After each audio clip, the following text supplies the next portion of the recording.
नमस्कार दोस्तों, जय हिंद जय भारत। मैं हूं CL Saini. CDRK Saini B Ed classes YouTube channel पर आप सभी का हार्दिक स्वागत है, अभिनंदन है। हम अध्ययन कर रहे हैं अधिगम और शिक्षण। इस पेपर के अंतर्गत आज की लाइव क्लास में हम शिक्षण के सिद्धांत, प्रिंसिपल्स ऑफ टीचिंग की शिक्षण के कौन कौन से सिद्धांत होते हैं जो छात्रों के लिए अति महत्वपूर्ण होते हैं, उन सब के बारे में चर्चा करेंगे। और ये टॉपिक आपकी परीक्षा की दृष्टि से अति महत्वपूर्ण टॉपिक है। ये विगत सालों में कई बार आपकी एग्जाम में आया हुआ टॉपिक है, इसलिए आप इसे अच्छे से तैयार कर लें और आप इस टॉपिक को अच्छे से तैयार कर लेते हैं तो आपके अच्छे अंक आ सकते हैं। यह प्रश्न लॉन्ग टाइप क्वेश्चंस के रूप में आपकी परीक्षा में आता है। जो शिक्षण होता है, इस शिक्षण की क्रिया में मनोविज्ञान की महत्वपूर्ण भूमिका होती है। कोई भी मनोविज्ञान के प्रयोग के बिना शिक्षण कार्य के लक्ष्यों को प्राप्त नहीं कर सकता। देखिए, वर्तमान समय में मनोविज्ञान का अति महत्वपूर्ण स्थान होता है। एक शिक्षक जब कक्ष में शिक्षण प्रक्रिया को संपादित करता है तो उसे मनोवैज्ञानिक सिद्धांतों का सहारा लेना होता है। मनोवैज्ञानिक विषयों के द्वारा ही वो छात्रों को अच्छे से अच्छा शिक्षण कार्य करवा सकता है। तो यहाँ पर जो शिक्षक मनोवैज्ञानिक विषयों का सहारा लेता है तो उसी के द्वारा शिक्षण को संपादित करते हुए शिक्षण के लक्ष्यों को प्राप्त कर सकता है, छात्रों के फ्यूचर को निर्माण कर सकता है। इस विषय में कई विशेषज्ञों ने छात्रों की रुचि, क्षमता और अभिव्यक्तियों के प्रभावों का अध्ययन किया और उसी के आधार पर शिक्षण के कई सिद्धांत निर्धारित किए। देखिए, आप सब जानते हैं प्रत्येक बालक में अपनी अपनी रुचि होती है, अलग अलग क्षमताएं होती है और अभिव्यक्तिकरण की क्षमता भी अलग अलग होती है। तो यहाँ पर जो हमारे वैज्ञानिक है, मनोवैज्ञानिक है, जो विद्वान है, इन विद्वानों ने रिसर्च किया और पता लगाया कि शिक्षण विभिन्न रूपों में विभिन्न सिद्धांतों के तहत छात्रों को प्रदान किया जा सकता है। तो यहाँ पर हम जो शिक्षण के सिद्धांत है, इन शिक्षण के सिद्धांतों के बारे में चर्चा करेंगे। शिक्षण के अनेक सिद्धांत हैं। इन सिद्धांतों में देखिए, पहला सिद्धांत है जीवन संबंधता सिद्धांत। देखिए, जो शिक्षण होता है, इस शिक्षण को जो छात्र होते हैं, शिक्षण को छात्रों के जीवन के साथ संबंध करके संबंधता स्थापित करते हुए कक्ष में एक शिक्षक को अध्ययन करवाना चाहिए। देखिए, जो शिक्षण है और शिक्षण को जीवन के साथ हम संबंध स्थापित करेंगे तो छात्रों का जीवन सुखमय बनेगा। एक उद्देश्यों को पूरा करते हुए जीवन में जो कल्पनाएं निर्मित की जाती है, उन कल्पनाओं की सार्थकता निश्चित की जा सकती है। क्योंकि जो शिक्षण है, शिक्षण के द्वारा छात्रों को ज्ञान मिलता है और वही ज्ञान छात्रों के जीवन के लिए बहुत उपयोगी होता है, छात्रों के जीवन को अच्छा बनाता है। तो जो शिक्षण है, इस शिक्षण को जीवन संबंधता रखते हुए ही कक्ष में एक अध्यापक को पढ़ाना चाहिए, शिक्षण कार्य करवाना चाहिए।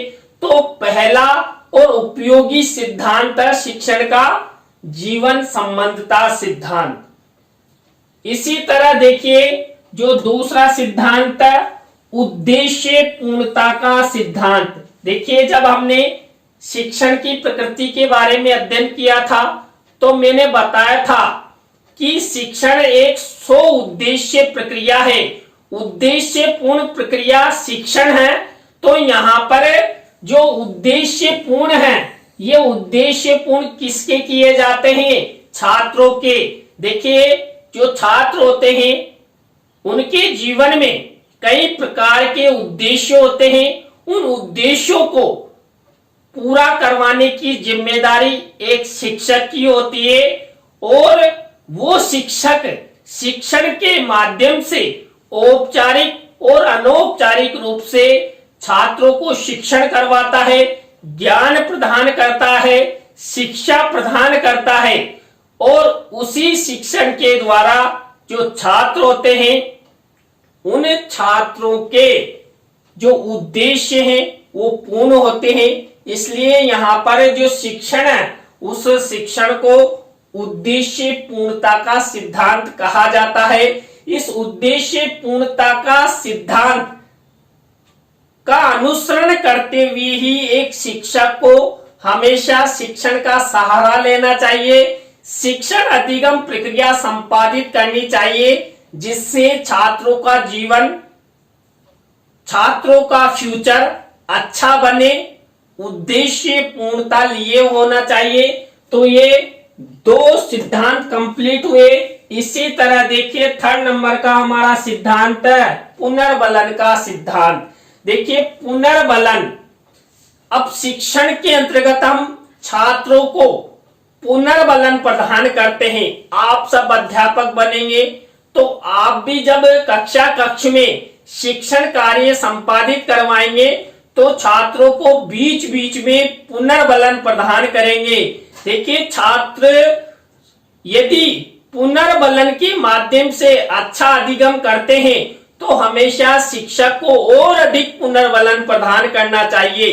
देखिए, आपके पाठ्यक्रम के दौरान भी जब आपने माइक्रो टीचिंग में पुनर्बलन कौशल का अध्ययन किया है तो पुनर्बलन कौशल में आपको यही बताया जाता है कि आप छात्रों को अधिक से अधिक पुनर्बलन प्रदान करें। पुनर्बलन के द्वारा छात्र सक्रिय होते हैं और सक्रियता का सिद्धांत भी जो शिक्षण का सिद्धांत है वही होता है। तो यहाँ पर छात्र सक्रिय होकर अच्छा शिक्षण कार्य करते हैं। तो हमेशा एक शिक्षक को छात्रों को पुनर्बलन प्रदान करना चाहिए और पुनर्बलन छात्रों के जीवन के लिए बहुत उपयोगी है। देखिए, छात्र प्राथमिक स्तर पर अध्ययन करते हैं, उच्च प्राथमिक स्तर पर अध्ययन करते हैं, माध्यमिक, उच्च माध्यमिक, बीए, बीएड या जहां तक भी छात्र अध्ययन करते हैं, हर स्थान पर, हर स्तर पर छात्रों को उनके शिक्षकों द्वारा पुनर्बलन प्रदान किया जाता है और वही पुनर्बलन छात्रों का फ्यूचर निर्माण करता है। वही पुनर्बलन छात्रों को सफलता के शिखर की ओर ले जाता है। वही पुनर्बलन छात्रों के लक्ष्यों, छात्रों की कल्पनाओं को सार्थक करता है। तो कक्ष में जब एक शिक्षक द्वारा शिक्षण अधिगम प्रक्रिया संपादित की जाए तो अधिक से अधिक छात्रों को पुनर्बलन प्रदान करना चाहिए, जिससे छात्रों का जीवन अच्छा बन सके। इसके बाद हमारा चौथे नंबर का शिक्षण का सिद्धांत है नियोजन का सिद्धांत, यानी कि एक योजना। जब कक्ष में छात्रों को शिक्षण अध्ययन करवाता है तो उस अध्ययन से पूर्व एक शिक्षक को एक योजना तैयार करनी चाहिए कि कल मैं क्या पढ़ाऊंगा, किस तरह पढ़ाऊंगा, कक्ष के अंतर्गत छात्रों का क्या अनुशासन रहेगा और मेरे द्वारा जो पढ़ाया जाएगा वो कितना सार्थक होना चाहिए, छात्रों के लिए कितना उपयोगी होना चाहिए। इस तरह की जो प्रक्रिया है, योजना है, ये शिक्षक द्वारा तैयार की जाती है। आप सब जानते हैं, जब हम कक्ष में शिक्षण कार्य के लिए जाते हैं तो उससे पहले पाठ योजना का निर्माण करते हैं। ये पाठ योजना भी एक नियोजन का सिद्धांत लेती है।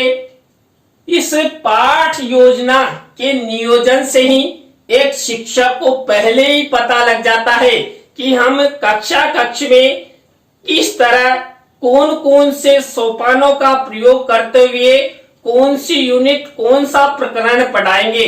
तो शिक्षण की जो प्रक्रिया है, इस शिक्षण की प्रक्रिया में नियोजन का सिद्धांत अति महत्वपूर्ण है। और देखिए, एक विद्यालय में चाहे विद्यालय प्रशासन हो या शिक्षक हो, यदि नियोजन यानी योजना के अनुसार कार्य किया जाता है तो वो जरूर सफल होता है, अच्छा भी होता है और छात्रों के लिए भी उपयोगी होता है। तो हमेशा कक्ष में शिक्षण कार्य संपादित करवाते समय एक शिक्षक को नियोजन का सहारा लेना चाहिए, एक योजना का सहारा लेना चाहिए। इसके बाद नेक्स्ट शिक्षण का सिद्धांत जनतंत्र व्यवहार का सिद्धांत। देखिए, हमारा देश प्रजातांत्रिक देश है, जनतंत्रीय देश है, तो छात्रों में भी जनतंत्र व्यवस्था के गुण आना चाहिए। जनतंत्र प्रजातांत्रिक व्यवहार आना चाहिए और वो व्यवहार एक शिक्षक द्वारा शिक्षण के दौरान उत्पन्न किया जा सकता है। देखिए, जैसे हमारे देश में प्रजातंत्रीय शासन व्यवस्था के अनुसार स्वतंत्र रूप से वोटिंग देने का अधिकार सभी को है जो 18+ हो जाते हैं। और जो हमारे देश की शासन व्यवस्था है उसको संपादित करने में जनता का महत्वपूर्ण स्थान होता है। वैसे ही कक्ष में एक शिक्षक को छात्रों के साथ प्रजातांत्रिक जनतांत्रिक व्यवहार करते हुए शिक्षण कार्य संपादित करना चाहिए, उन्हें स्वतंत्रता देनी चाहिए। और यदि उनके किसी भी प्रकार का कोई टॉपिक समझ में नहीं आता है तो प्रति उत्तर के रूप में यानी उनसे पूछा जाए कि बेटा आपके समझ में क्या नहीं आया। यदि समझ में नहीं आ रहा है तो आप हमसे पूछ सकते हैं।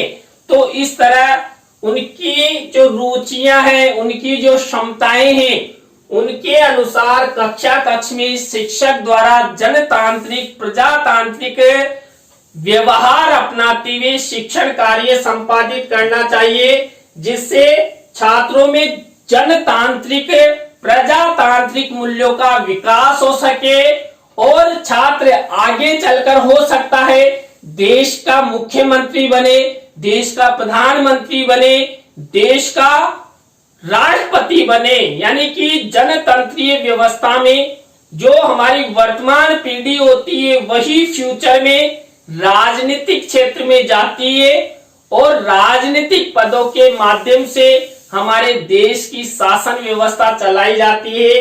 तो यहाँ पर बालकों के अंदर हमेशा जनतंत्रीय गुणों का विकास हो, ऐसी शिक्षण व्यवस्था, ऐसे शिक्षण का सिद्धांत एक शिक्षक को प्रयोग करना चाहिए। इसके बाद नेक्स्ट सिद्धांत प्रेरणा का सिद्धांत, मोटिवेशन, अभिप्रेरणा का सिद्धांत भी इसे कहते हैं। कक्ष में एक शिक्षक को हमेशा सकारात्मक विचार रखते हुए जो छात्र होते हैं उन छात्रों को मोटिवेशन प्रदान करना चाहिए, प्रेरणा प्रदान करना चाहिए, जिससे बालक सक्रिय हो, अभिप्रेरित हो। छात्र यदि अभिप्रेरित होंगे तो जो शिक्षक द्वारा शिक्षण कार्य करवाया जाता है वो शिक्षण कार्य भी 100% सफल होगा और शिक्षक का शिक्षण कार्य 100% सफल हो जाता है। तो जब छात्रों का मूल्यांकन किया जाएगा तो वो मूल्यांकन भी अच्छा होगा और छात्रों का मूल्यांकन अच्छा होगा तो बालकों का जीवन अच्छा होगा, क्योंकि एक शिक्षक द्वारा जो शिक्षण कार्य संपादित किया गया वो सार्थक हो गया। कुल मिलाकर शिक्षक द्वारा जो ज्ञान प्रदान किया गया, शिक्षा प्रदान की गई, वो शिक्षा छात्रों के मस्तिष्क में स्मृति रूप में निवास कर गई। तो यहाँ पर हमेशा एक शिक्षक को छात्रों को अधिक से अधिक मोटिवेशन, प्रेरणा प्रदान करना चाहिए। प्रेरणा के सिद्धांत का प्रयोग करते हुए कक्ष में अध्ययन अध्यापन की प्रक्रिया अपनानी चाहिए।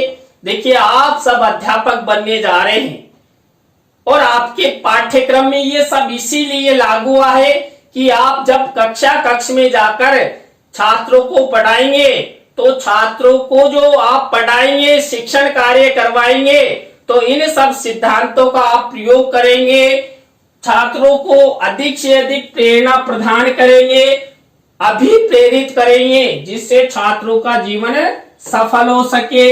इसके बाद क्रियाशीलता का सिद्धांत। देखिए, क्रियाशीलता, लर्निंग बाय डूइंग, करके सीखना। देखिए, जो छात्र होते हैं कुछ न कुछ क्रिया करके ही अधिगम करते हैं। तो एक शिक्षक को हमेशा जब कक्ष में या कहीं पर भी शिक्षण प्रक्रिया प्रारंभ की जाए तो छात्रों को अधिक से अधिक क्रियाशील रखना चाहिए। छात्रों को अधिक से अधिक असाइनमेंट या कई ऐसे प्रोजेक्ट या कार्य प्रदान करने चाहिए जिससे छात्र सक्रिय रहे, क्रियाशील रहे और छात्र में किसी भी प्रकार के कोई नकारात्मक विचार उत्पन्न नहीं हो। देखिए, छात्र सक्रिय रहेगा तो स्वाभाविक नकारात्मक विचार उत्पन्न नहीं होंगे।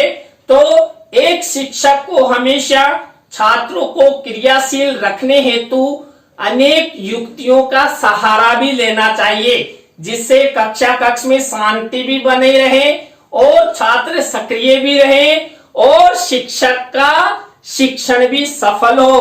तो यहाँ पर जब शिक्षण कार्य करवाया जाए तो हमेशा क्रियाशीलता का सहारा लेकर शिक्षक को शिक्षण कार्य करवाना चाहिए।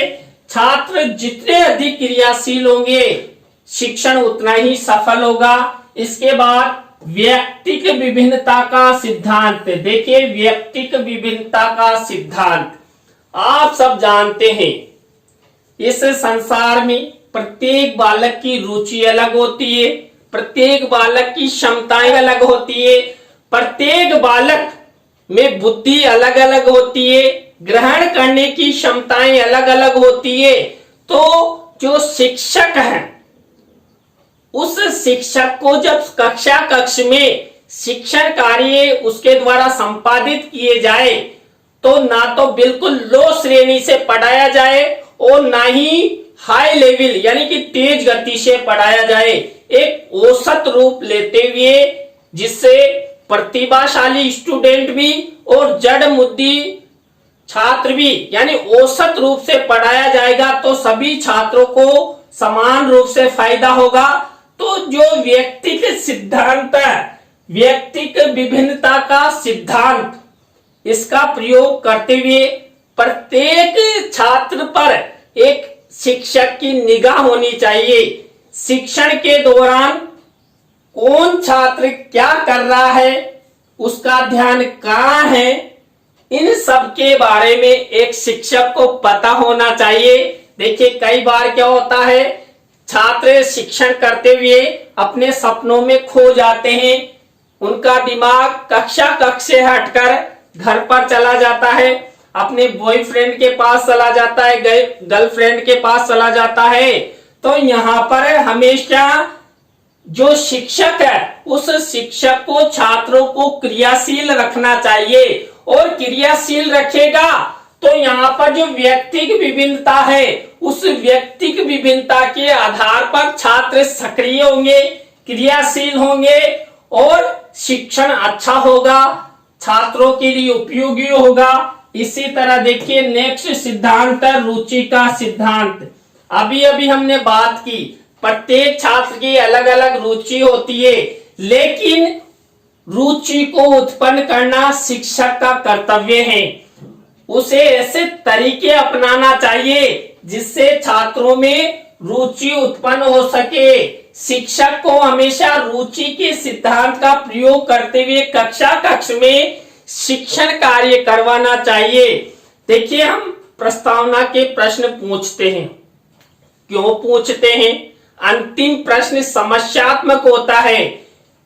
छात्रों में रुचि उत्पन्न करने हेतु ही प्रस्तावना के प्रश्न किए जाते हैं और अंतिम प्रश्न समस्यात्मक होता है। और कक्ष में शिक्षण के दौरान छात्रों को चित्र दिखाए जाते हैं, मॉडल दिखाए जाते हैं, प्रतिकृति दिखाई जाती है। वो क्यों दिखाई जाती है? छात्रों में रुचि उत्पन्न हो। तो रुचि के सिद्धांत का प्रयोग करते हुए एक शिक्षक को शिक्षण कार्य करवाना चाहिए। आवृत्ति का सिद्धांत देखिए, शिक्षण प्रक्रिया के दौरान ऐसे कई पाठ्यांश होते हैं जो छात्रों के जीवन के लिए बहुत उपयोगी होते हैं, परीक्षा की दृष्टि से अति महत्वपूर्ण होते हैं।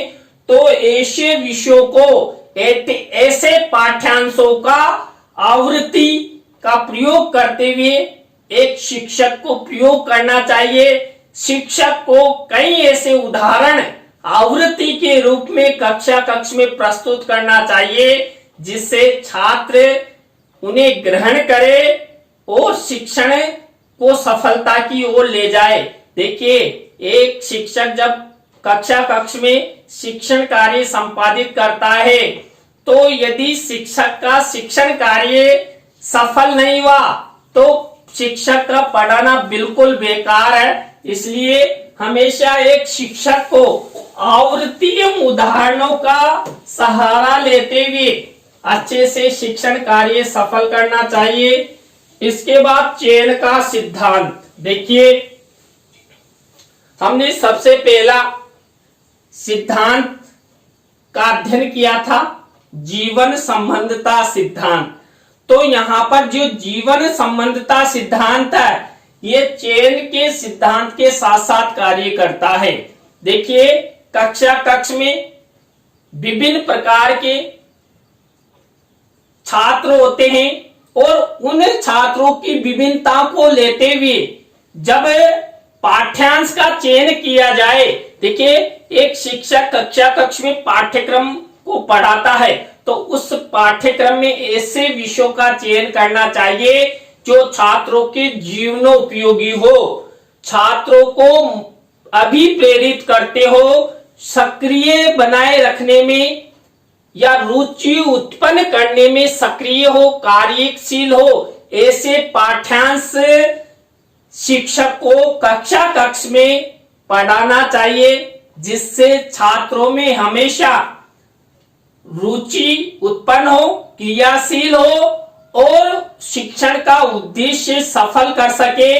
तो यहाँ पर एक शिक्षक द्वारा ऐसे विषयों का चयन करना चाहिए जो छात्रों के जीवन के लिए उपयोगी हो। यहाँ पर जब पाठ्यांश चयन किए जाते हैं तो उस समय ही शिक्षण की सफलता असफलता के बारे में पता लगाया जा सकता है। इसके बाद विभाजन का सिद्धांत देखिए, मैंने आपको बताया था कि जब हम कक्ष में जब शिक्षक शिक्षण कार्य संपादित करता है तो वो पाठ्यक्रम, पाठ्यांश या विषय वस्तु का अध्ययन अध्यापन करवाता है।